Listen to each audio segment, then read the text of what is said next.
On the topic of having mobile data sa China, since right now we are traveling to Guangzhou, laging problema tong mobile data talaga. And for now, we've been using yung smart na parang roaming nila. And medyo mahal kasi for the price, like 600 for like 3 gigs, 10 days. So bitin siya of like lagi kang nasa labas.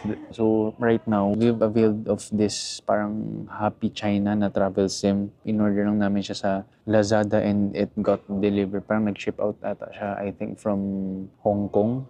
And it just took like a week na delivery time eh. So if you're from the Philippines and if you want to travel to China, I think okay to based sa mga reviews nila, pero I'll do an update kasi hindi ko pa siya ginagamit. So parang isasalpak mo lang siya sa phone mo once you arrive at China. So basically it's 15 days, 8 gigs, tapos plug and play lang siya. It's the telecom is Happy Telecom, I don't know. Roaming data service only, no calls and texts. 4 gigs, 4G lang siya. I'll do an update kasi pagdating namin dun pa lang namin sasalpak yung SIM card. So earlier in this video, I was talking about how we use the tourist travel sim.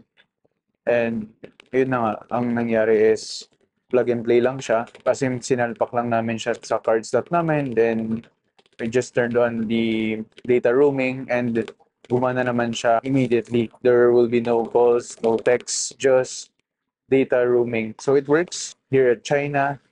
It's effective. I would highly recommend it. There's even no need for VPNs na kasi I think it's already tailored na for travel talaga. So you can still use your Western social media apps. There's no actually problem with that.